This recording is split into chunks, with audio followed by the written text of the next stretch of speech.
ਸਿੱਖਿਆ ਵਿਭਾਗ ਪੰਜਾਬ, ਜ਼ਿਲ੍ਹਾ ਸਿੱਖਿਆ ਅਫਸਰ ਸਰਦਾਰ ਸਰਬਜੀਤ ਸਿੰਘ ਜੀ ਧੂਰ ਅਤੇ ਪ੍ਰਿੰਸੀਪਲ ਸ਼੍ਰੀ ਰਾਜੇਸ਼ ਕੁਮਾਰ ਜੀ ਦੇ ਦਿਸ਼ਾ ਨਿਰਦੇਸ਼ਾਂ ਅਨੁਸਾਰ ਮੈਂ ਪੂਜਾ ਗਰੋਵਰ ਕੰਪਿਊਟਰ ਫੈਕਲਟੀ ਸਰਕਾਰੀ senior secondary school Karamgarh Barnala ਅੱਜ ਤੁਹਾਡੇ ਨਾਲ ਕਲਾਸ 8ਵੀਂ ਦਾ ਵਿਸ਼ਾ ਪਾਵਰ ਪੁਆਇੰਟ ਲੈ ਕੇ ਰੂਬਰੂ ਹੋਈ ਹਾਂ।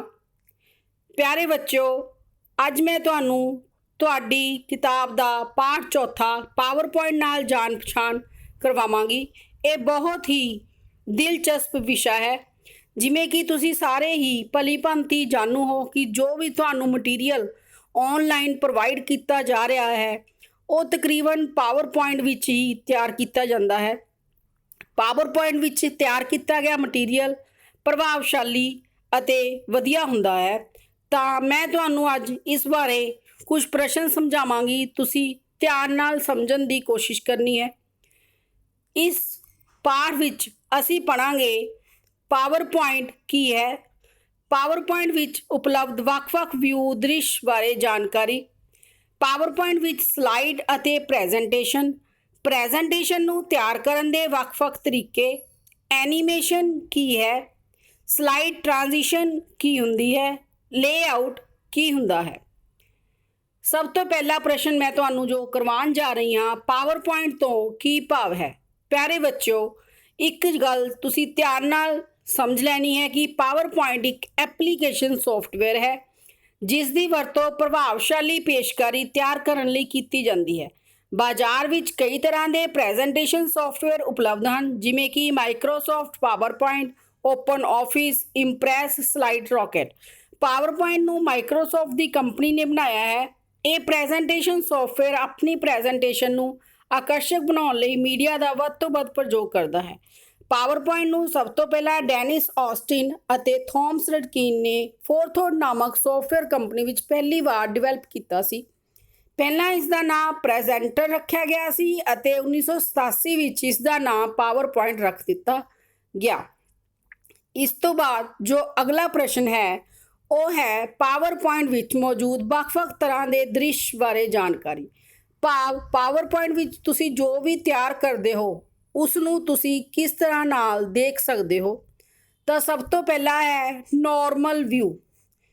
ਇਹ ਡਿਫਾਲਟ ਅਤੇ ਮੁੱਖ ਦ੍ਰਿਸ਼ ਵਿਊ ਹੈ। ਜਦੋਂ ਵੀ ਤੁਸੀਂ ਪਾਵਰ ਪੁਆਇੰਟ ਸਟਾਰਟ ਕਰਦੇ ਹੋ ਤਾਂ ਜੋ ਵੀ ਤੁਹਾਨੂੰ ਪਾਵਰ ਪੁਆਇੰਟ ਦੇ ਵਿੱਚ ਦਿਖਾਈ ਦਿੰਦਾ ਹੈ ਉਹ ਨਾਰਮਲ ਵਿਊ ਦੇ ਵਿੱਚ ਹੀ ਦਿਖਾਈ ਦਿੰਦਾ ਹੈ, ਜਿਸ ਵਿੱਚ ਅਸੀਂ ਪ੍ਰੈਜੈਂਟੇਸ਼ਨ ਸਲਾਈਡਸ ਨੂੰ ਬਣਾ ਸਕਦੇ ਹਾਂ ਅਤੇ ਐਡਿਟ ਕਰ ਸਕਦੇ ਹਾਂ। ਐਡਿਟ ਦਾ ਭਾਵ ਕੁਝ ਵੀ ਉਹਦੇ ਵਿੱਚ ਚੇਂਜ ਕਰ ਸਕਦੇ ਹਾਂ। ਦੂਸਰਾ ਹੈ ਸਲਾਈਡ ਸੌਰਟਰ ਵਿਊ। ਇਹ ਉਹ ਵਿਊ ਹੈ ਜਿਸ ਵਿੱਚ ਸਾਨੂੰ ਸਾਰੀਆਂ ਸਲਾਈਡਾਂ ਦੇ ਛੋਟੇ ਰੂਪ ਦਿਖਾਈ ਦਿੰਦੇ ਹਨ। ਸਾਰੀਆਂ ਸਲਾਈਡਾਂ ਜੋ ਤੁਸੀਂ ਤਿਆਰ ਕੀਤੀਆਂ ਹੋਈਆਂ ਹੁੰਦੀਆਂ ਹਨ ਉਸ ਦੇ ਛੋਟੇ ਰੂਪ ਥੰਬਨੇਲਸ, ਅੰਗੂਠੇ ਦੇ ਟਾਈਪ ਨਾਲ ਜੋ ਤੁਹਾਡਾ ਨੇਲ ਹੈ ਉਸ ਸ਼ੇਪ ਵਿੱਚ, ਉਸ ਛੋਟੇ ਰੂਪ ਵਿੱਚ ਤੁਸੀਂ ਆਪਣੀ ਸਲਾਈਡ ਨੂੰ ਦੇਖ ਸਕਦੇ ਹੋ। ਅਗਲਾ ਹੈ ਨੋਟਸ ਪੇਜ ਵਿਊ। ਇਸ ਵਿੱਚ ਚੁਣੀ ਹੋਈ ਸਲਾਈਡ ਉੱਪਰਲੇ ਕੋਨੇ ਵਿੱਚ ਦਿਖਾਈ ਦਿੰਦੀ ਹੈ ਅਤੇ ਸਲਾਈਡ ਬਾਰੇ ਜਾਣਕਾਰੀ ਅਸੀਂ ਹੇਠਾਂ ਲਿਖ ਸਕਦੇ ਹਾਂ।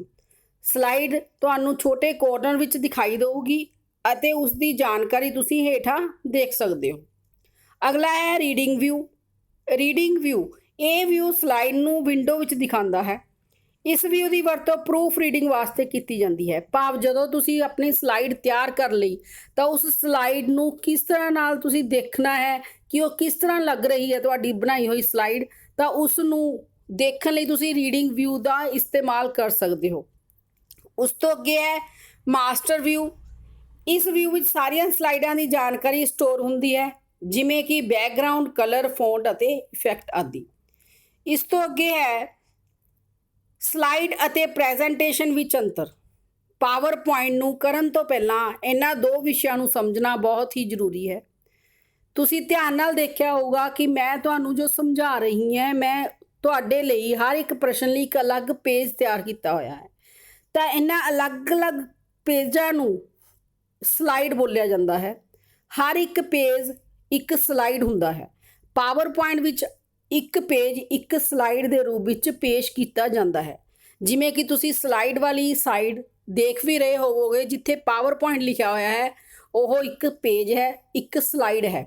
ਇੱਕ ਛੋਟੇ ਕਲਿੱਪ ਨੂੰ ਸਲਾਈਡ ਕਿਹਾ ਜਾਂਦਾ ਹੈ। ਅਸੀਂ ਇਸ ਤਰ੍ਹਾਂ ਵੀ ਕਹਿ ਸਕਦੇ ਹਾਂ ਕਿ ਪ੍ਰੈਜੈਂਟੇਸ਼ਨ ਦੇ ਇਕੱਲੇ ਪੇਜ ਨੂੰ ਸਲਾਈਡ ਕਿਹਾ ਜਾਂਦਾ ਹੈ। ਇਹ 35 mm ਫਿਲਮ ਵਰਗੀ ਹੁੰਦੀ ਹੈ। ਸਲਾਈਡ ਵਿੱਚ ਟੈਕਸਟ, ਗ੍ਰਾਫਿਕ, ਆਡੀਓ ਅਤੇ ਵੀਡੀਓ ਹੋ ਸਕਦੇ ਹਨ। ਇਸ ਦੇ ਉਲਟ ਹੈ ਪ੍ਰੈਜੈਂਟੇਸ਼ਨ। ਤਾਂ ਤੁਸੀਂ ਇੰਨੇ ਪ੍ਰਸ਼ਨ ਸਮਝ ਲਏ ਹਨ। ਜਿੰਨੇ ਵੀ ਪ੍ਰਸ਼ਨ ਮੈਂ ਸਮਝਾਵਾਂਗੀ ਅਲੱਗ-ਅਲੱਗ ਪੇਜ ਦੇ ਉੱਪਰ ਦਿਖਾਏ ਗਏ ਹਨ। ਤਾਂ ਸਾਰੇ ਪੇਜਾਂ ਨੂੰ ਮਿਲਾ ਕੇ ਇੱਕ ਪ੍ਰੈਜੈਂਟੇਸ਼ਨ ਬਣਦੀ ਹੈ। ਭਾਵ ਬਹੁਤ ਸਾਰੇ ਪੇਜਾਂ ਦਾ ਇਕੱਠ, ਬਹੁਤ ਸਾਰੀਆਂ ਸਲਾਈਡਾਂ ਦਾ ਇਕੱਠ ਇੱਕ ਪ੍ਰੈਜੈਂਟੇਸ਼ਨ ਹੁੰਦੀ ਹੈ। ਕਈ ਸਲਾਈਡਾਂ ਨੂੰ ਮਿਲਾ ਕੇ ਪ੍ਰੈਜੈਂਟੇਸ਼ਨ ਬਣਦੀ ਹੈ। ਪ੍ਰੈਜੈਂਟੇਸ਼ਨ ਵਿੱਚ picture, text, graph, chart, animation ਦਾ ਪ੍ਰਯੋਗ ਕਰਕੇ ਵਿਸ਼ੇ ਨੂੰ ਹੋਰ ਸੌਖਾ ਬਣਾਇਆ ਜਾ ਸਕਦਾ ਹੈ।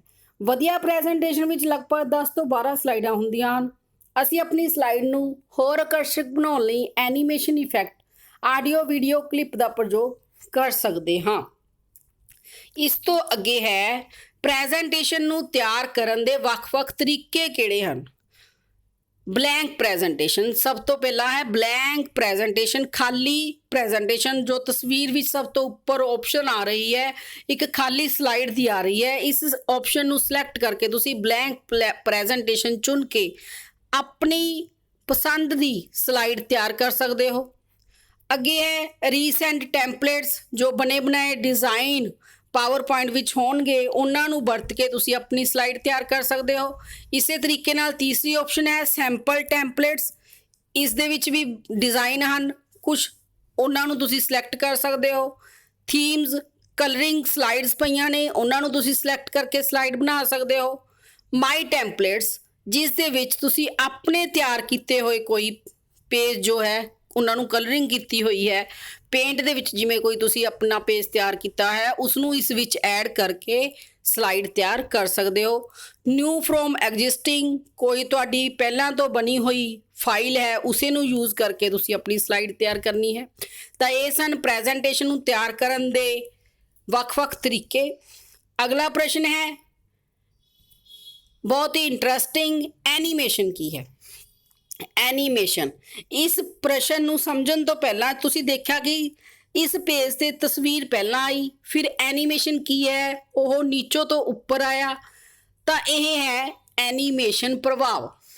ਤਾਂ ਐਨੀਮੇਸ਼ਨ ਪ੍ਰਭਾਵ ਕੀ ਹੁੰਦੇ ਹਨ। ਸਲਾਈਡ ਵਿਚਲੇ ਆਬਜੈਕਟ ਨੂੰ ਗਤੀਮਾਨ ਕਰਨ ਦੀ ਸਮਰੱਥਾ ਨੂੰ ਐਨੀਮੇਸ਼ਨ ਕਿਹਾ ਜਾਂਦਾ ਹੈ। ਐਨੀਮੇਸ਼ਨ ਦੀ ਮਦਦ ਨਾਲ ਅਸੀਂ ਸਲਾਈਡ ਵਿੱਚ ਮੌਜੂਦ ਕਿਸੇ ਵੀ ਤਰ੍ਹਾਂ ਦੀ ਕੋਈ ਵੀ ਤਸਵੀਰ, ਆਵਾਜ਼ ਵਿੱਚ ਸਪੈਸ਼ਲ ਇਫੈਕਟ ਲਾ ਸਕਦੇ ਹਾਂ। ਐਨੀਮੇਸ਼ਨ ਸਕੀਮ ਪਹਿਲਾਂ ਤੋਂ ਹੀ ਬਣੇ ਹੋਏ ਇਫੈਕਟ ਹੁੰਦੇ ਹਨ ਜਿਸ ਦੇ ਨਾਲ ਅਸੀਂ ਆਪਣੀ ਸਲਾਈਡ ਨੂੰ ਪ੍ਰਭਾਵਸ਼ਾਲੀ ਬਣਾ ਸਕਦੇ ਹਾਂ। ਤਾਂ ਮੈਂ ਇਸ ਸਲਾਈਡ ਵਿੱਚ ਐਨੀਮੇਸ਼ਨ ਕੀ ਹੈ, ਇਹ ਜੋ ਪ੍ਰਸ਼ਨ ਲਿਖਿਆ ਹੈ ਇਹ ਨੀਚੋਂ ਤੋਂ ਉੱਪਰ ਆਇਆ।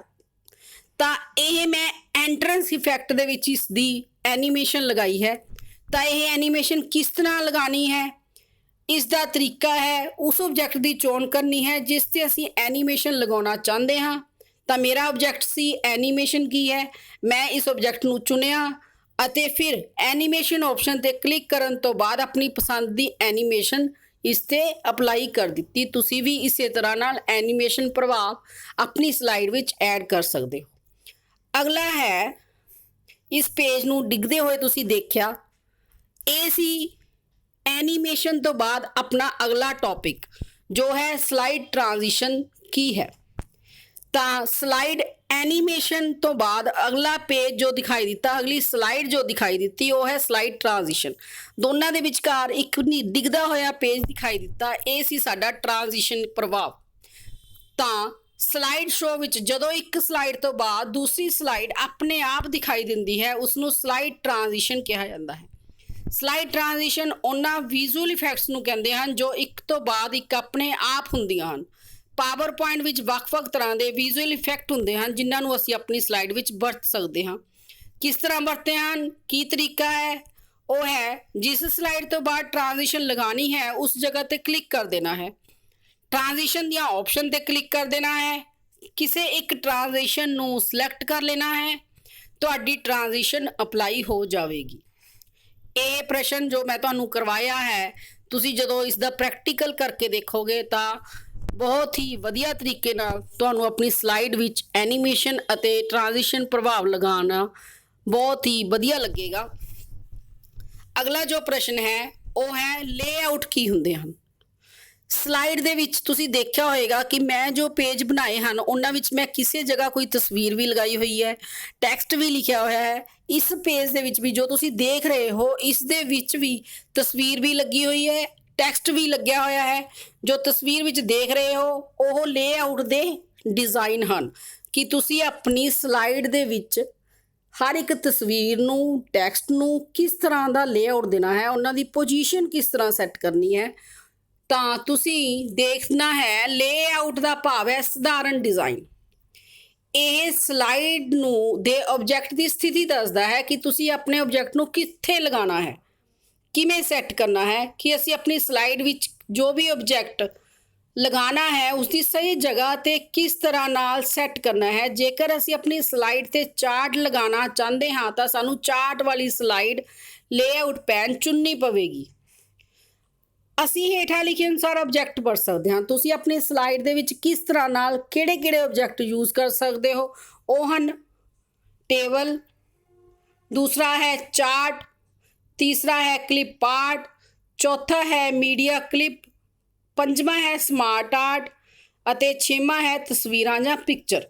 ਟੇਬਲ ਦਾ ਭਾਵ ਹੈ ਮਤਲਬ ਤੁਸੀਂ ਉਸ ਦੇ ਵਿੱਚ ਕੋਈ ਸੀਰੀਅਲ ਨੰਬਰ ਦੇਣਾ ਹੈ, ਸਟੂਡੈਂਟ ਦਾ ਨਾਮ ਭਰਨਾ ਹੈ, ਤਾਂ ਇਸ ਤਰ੍ਹਾਂ ਦੇ ਨਾਲ ਜੋ ਟੇਬਲ ਐਕਸਲ ਦੇ ਵਿੱਚ ਬਣਦੇ ਹਨ ਉਹ ਟੇਬਲ ਵੀ ਤੁਸੀਂ ਇਸ ਵਿੱਚ ਬਣਾ ਸਕਦੇ ਹੋ। ਚਾਰਟ ਲਗਾ ਸਕਦੇ ਹੋ, ਕਲਿੱਪ ਆਰਟ ਤਸਵੀਰਾਂ ਲਗਾ ਸਕਦੇ ਹੋ, media clip audio video effect ਇਸ ਵਿੱਚ ਦੇ ਸਕਦੇ ਹੋ। ਸਮਾਰਟ ਆਰਟ ਦਾ ਭਾਵ ਹੈ ਕਿ ਤੁਸੀਂ ਜਿਸ ਤਰ੍ਹਾਂ ਨਾਲ ਕਿਸੇ ਪ੍ਰਸ਼ਨ ਦੇ ਵਿੱਚ ਕੋਈ ਸ਼੍ਰੇਣੀਆਂ ਵਾਈਜ਼ ਉਸ ਨੂੰ ਡਿਵਾਈਡ ਕਰਨਾ ਹੈ ਤਾਂ ਉਸ ਦੇ ਲਈ ਸਮਾਰਟ ਆਰਟ ਦੀਆਂ ਤਕਰੀਬਨ 8 ਸ਼੍ਰੇਣੀਆਂ ਹਨ। ਤਾਂ ਤੁਸੀਂ 8 ਸ਼੍ਰੇਣੀਆਂ ਦੇ ਅਨੁਸਾਰ ਜੋ ਵੀ ਤੁਸੀਂ ਸ਼੍ਰੇਣੀ ਸਿਲੈਕਟ ਕਰਨੀ ਹੈ, ਜਿਸ ਤਰ੍ਹਾਂ ਤੁਸੀਂ ਕਿਸੇ ਪ੍ਰਸ਼ਨ ਦਾ ਵਰਗੀਕਰਨ ਕਰਨਾ ਹੈ ਤਾਂ ਉਸ ਦੇ ਵਿੱਚ ਬਣੇ ਬਣਾਏ ਡਿਜ਼ਾਈਨ ਪਏ ਹਨ। ਤੁਸੀਂ ਉਹਨਾਂ ਡਿਜ਼ਾਈਨ ਨੂੰ ਸਿਲੈਕਟ ਕਰਨਾ ਹੈ ਅਤੇ ਆਪਣੀ ਸਲਾਈਡ ਦੇ ਵਿੱਚ ਐਡ ਕਰ ਦੇਣਾ ਹੈ। ਤਸਵੀਰਾਂ ਜਾਂ ਪਿਕਚਰ ਪਹਿਲਾਂ ਵੀ ਦੱਸ ਚੁੱਕੀ ਹਾਂ ਕਿ ਆਪਣੀ ਸਲਾਈਡ ਵਿੱਚ ਤਸਵੀਰਾਂ ਜਾਂ ਪਿਕਚਰ ਲਗਾ ਸਕਦੇ ਹੋ। ਅੱਗੇ ਜੋ ਪ੍ਰਸ਼ਨਾਂ ਤੋਂ ਬਾਅਦ ਆਪਾਂ ਗੱਲ ਕਰਾਂਗੇ ਕਿ ਤੁਸੀਂ ਯਾਦ ਰੱਖਣ ਜੋ ਗੱਲਾਂ ਵੱਲ ਵੀ ਬਹੁਤ ਧਿਆਨ ਦੇਣਾ ਹੈ ਕਿ ਮੈਂ ਤੁਹਾਨੂੰ ਜੋ ਕਰਵਾਇਆ ਹੈ ਕੰਮ ਇਸ ਆਪਣੇ ਸੈਸ਼ਨ ਦੇ ਵਿੱਚ ਤਾਂ ਤੁਸੀਂ ਕਿਸ ਤਰ੍ਹਾਂ ਨਾਲ ਉਸ ਨੂੰ ਯਾਦ ਰੱਖਣਾ ਹੈ। ਪਹਿਲਾ ਪੁਆਇੰਟ ਹੈ ਪਾਵਰ ਪੁਆਇੰਟ ਇੱਕ ਐਪਲੀਕੇਸ਼ਨ ਸੌਫਟਵੇਅਰ ਜਿਸ ਦੀ ਵਰਤੋਂ ਪ੍ਰਭਾਵਸ਼ਾਲੀ ਪੇਸ਼ਕਾਰੀ ਤਿਆਰ ਕਰਨ ਲਈ ਕੀਤੀ ਜਾਂਦੀ ਹੈ। ਬਹੁਤ ਸਾਰੀਆਂ ਸਲਾਈਡਾਂ ਨੂੰ ਮਿਲਾ ਕੇ ਇੱਕ ਪ੍ਰੈਜੈਂਟੇਸ਼ਨ ਬਣਦੀ ਹੈ। ਐਨੀਮੇਸ਼ਨ ਆਬਜੈਕਟ ਨੂੰ ਗਤੀਮਾਨ ਕਰਦੀ ਹੈ। ਪਾਵਰ ਪੁਆਇੰਟ ਵਿੱਚ ਸਮਾਰਟ ਆਰਟ ਦੀਆਂ ਤਕਰੀਬਨ 8 ਸ਼੍ਰੇਣੀਆਂ ਹਨ। Ctrl+M ਕੀ ਇਹ ਬਹੁਤ ਇੰਪੋਰਟੈਂਟ ਕੀ ਹੈ। ਇੱਕ ਸਲਾਈਡ ਤੋਂ ਬਾਅਦ ਦੂਜੀ ਸਲਾਈਡ ਨੂੰ ਜਦੋਂ ਤੁਸੀਂ ਆਪਣੀ ਪ੍ਰੈਜੈਂਟੇਸ਼ਨ ਵਿੱਚ ਜੋੜਨਾ ਹੈ ਤਾਂ Ctrl+M ਕੀ ਦੀ ਵਰਤੋਂ ਕਰਨੀ ਹੈ। ਇਸ ਤੋਂ ਬਾਅਦ ਯਾਦ ਰੱਖਣ ਜੋ ਗੱਲਾਂ ਤੋਂ ਬਾਅਦ ਤੁਹਾਡਾ ਅਭਿਆਸ ਹੈ ਖਾਲੀ ਥਾਵਾਂ। ਇੱਕ ਪ੍ਰੈਜੈਂਟੇਸ਼ਨ ਪ੍ਰੋਗਰਾਮ ਕਿਸ ਨੂੰ ਬੋਲਦੇ ਆ? ਪਾਵਰ ਪੁਆਇੰਟ ਨੂੰ। ਪਾਵਰ ਪੁਆਇੰਟ ਦੇ ਕਿੰਨੇ ਵਿਊ ਹਨ? 5 ਵਿਊ। ਸਲਾਈਡ ਡੈਸ਼ ਵਿਊ ਵਿੱਚ ਤੁਸੀਂ ਆਪਣੀ ਸਲਾਈਡ ਦੀ ਕਾਂਟ ਛਾਂਟ ਨਹੀਂ ਕਰ ਸਕਦੇ। ਉਹ ਕਿਹੜਾ ਵਿਊ ਹੈ? ਸਲਾਈਡ ਸੌਰਟਰ ਵਿਊ, ਜਿਸ ਦੇ ਵਿੱਚ ਕਾਂਟ ਛਾਂਟ ਨਹੀਂ ਕੀਤੀ ਜਾਂਦੀ, ਐਡੀਟਿੰਗ ਨਹੀਂ ਕੀਤੀ ਜਾਂਦੀ। ਪ੍ਰੈਜੈਂਟੇਸ਼ਨ ਨੂੰ ਡੈਸ਼ ਤਰੀਕੇ ਨਾਲ ਬਣਾਇਆ ਜਾ ਸਕਦਾ ਹੈ। 6 ਤਰੀਕੇ ਮੈਂ ਤੁਹਾਨੂੰ ਕਰਵਾਏ ਹਨ। ਸਮਾਰਟ ਆਰਟ ਦੀਆਂ ਤੁਹਾਨੂੰ ਦੱਸਿਆ ਹੈ ਕਿ 8 ਸ਼੍ਰੇਣੀਆਂ ਹੁੰਦੀਆਂ ਹਨ। ਤਾਂ ਪਿਆਰੇ ਬੱਚਿਓ, ਜਿੰਨੇ ਵੀ ਪ੍ਰਸ਼ਨ ਮੈਂ ਤੁਹਾਨੂੰ ਕਰਵਾਏ ਹਨ ਤੁਸੀਂ ਸਾਰੇ ਪ੍ਰਸ਼ਨ ਆਪਣੀ ਕਾਪੀਆਂ 'ਤੇ ਨੋਟ ਕਰ ਲੈਣੇ ਹਨ ਅਤੇ ਖਾਲੀ ਥਾਵਾਂ ਲਿਖ ਲੈਣੀਆਂ ਹਨ। ਆਪਣੀ ਕਾਪੀਆਂ ਨੂੰ ਸੁੰਦਰ ਬਣਾਉਣਾ ਹੈ ਅਤੇ ਸਾਰੇ ਪ੍ਰਸ਼ਨਾਂ ਨੂੰ ਧਿਆਨ ਨਾਲ ਯਾਦ ਕਰਨਾ ਹੈ। ਇਸ ਤੋਂ ਬਾਅਦ ਹੈ ਲੈਬ ਐਕਟੀਵਿਟੀ। ਇਸ ਪਾਠ ਤੋਂ ਬਾਅਦ ਜੋ ਤੁਹਾਡਾ ਅਗਲਾ ਪਾਠ ਹੈ ਉਹ ਵੀ ਮੈਂ ਤੁਹਾਨੂੰ ਕਰਵਾਵਾਂਗੀ। ਤਾਂ ਇਸ ਤੋਂ ਅਗਲਾ ਪਾਠ ਕਰਨ ਤੋਂ ਪਹਿਲਾਂ ਮੈਂ ਤੁਹਾਨੂੰ ਲੈਬ ਐਕਟੀਵਿਟੀ ਬਾਰੇ ਦੱਸਾਂਗੀ ਕਿ ਤੁਸੀਂ ਲੈਬ ਐਕਟੀਵਿਟੀ ਪ੍ਰੈਕਟੀਕਲ ਕਿਸ ਤਰ੍ਹਾਂ ਕਰਨਾ ਹੈ। ਆਪਾਂ ਸਾਰੇ ਹੀ ਜਾਣਦੇ ਹਾਂ ਕਿ ਇਸ ਟਾਈਮ ਆਨਲਾਈਨ ਹੀ ਸਾਰਾ ਕੰਮ ਕਰ ਰਹੇ ਹਾਂ। ਤਾਂ ਤੁਸੀਂ ਆਪਣੇ ਮੋਬਾਈਲ 'ਤੇ ਲੈਬ ਐਕਟੀਵਿਟੀ ਕਿਸ ਤਰ੍ਹਾਂ ਕਰ ਸਕਦੇ ਹੋ। ਕੰਪਿਊਟਰ ਜਿੰਨਾ ਬੱਚਿਆਂ ਕੋਲ ਨਹੀਂ ਹਨ ਉਹ ਮੋਬਾਈਲ ਦੇ ਉੱਪਰ ਵੀ ਪ੍ਰੈਜੈਂਟੇਸ਼ਨ ਨੂੰ ਤਿਆਰ ਕਰ ਸਕਦੇ ਹਨ। ਬਹੁਤ ਹੀ ਆਸਾਨ ਹੈ। ਮੇਰਾ ਅਗਲਾ ਜੋ ਵੀਡੀਓ ਮੈਂ ਤੁਹਾਡੇ ਸਾਹਮਣੇ ਲੈ ਕੇ ਆਉਂਗੀ ਉਸ ਦੇ ਵਿੱਚ ਤੁਹਾਨੂੰ ਪਾਵਰ ਪੁਆਇੰਟ ਦੇ ਵਿੱਚ ਕਿਸ ਤਰ੍ਹਾਂ ਤੁਸੀਂ ਮੋਬਾਈਲ 'ਤੇ ਕੰਮ ਕਰਨਾ ਹੈ ਉਹ ਸਿਖਾਵਾਂਗੀ। ਤਾਂ ਤੁਹਾਡੀ ਲੈਬ ਐਕਟੀਵਿਟੀ ਤੁਸੀਂ ਕੀ ਕਰਨੀ ਹੈ ਉਸ ਦੇ ਵਿੱਚ ਤੁਸੀਂ 5 ਸਲਾਈਡਾਂ ਤਿਆਰ ਕਰਨੀਆਂ ਹਨ। ਜਿਸ ਤਰ੍ਹਾਂ ਤੁਸੀਂ ਦੇਖ ਰਹੇ ਹੋ ਕਿ ਮੈਂ ਤੁਹਾਨੂੰ ਸਲਾਈਡਸ ਤਿਆਰ ਕਰਕੇ ਇਹ ਵੀਡੀਓ ਸਮਝਾ ਰਹੀ ਹਾਂ। ਸਕੂਲ ਦੇ ਬਾਰੇ ਇੱਕ ਸਲਾਈਡ ਬਣਾਉਣੀ ਹੈ, ਇਨਫਰਾਸਟ੍ਰਕਚਰ ਬਾਰੇ ਕਿ ਤੁਹਾਡੇ ਸਕੂਲ ਦੇ ਵਿੱਚ ਕੀ ਪ੍ਰਬੰਧ ਹਨ, ਕੰਪਿਊਟਰ ਲੈਬ ਬਾਰੇ ਇੱਕ ਸਲਾਈਡ ਬਣਾਉਣੀ ਹੈ, ਚੌਥੀ ਸਲਾਈਡ ਵਿੱਚ ਆਪਣੇ ਸਕੂਲ ਦੇ ਅਧਿਆਪਕਾਂ ਬਾਰੇ ਜਾਣਕਾਰੀ ਦੇਣੀ ਹੈ, ਪੰਜਵੀਂ ਸਲਾਈਡ ਵਿੱਚ ਸਕੂਲ ਦੀ ਸਭ ਤੋਂ ਚੰਗੀ ਗੱਲ ਜੋ ਹੈ ਉਹ ਲਿਖਣੀ ਹੈ। ਅਗਲੀ ਸਲਾਈਡ, ਹਰ ਸਲਾਈਡ ਵਿੱਚ ਘੱਟੋ ਘੱਟ ਇੱਕ ਤਸਵੀਰ, ਕਲਿੱਪ ਗੈਲਰੀ ਵਿੱਚੋਂ ਤਸਵੀਰ ਲਗਾਉਣੀ ਹੈ।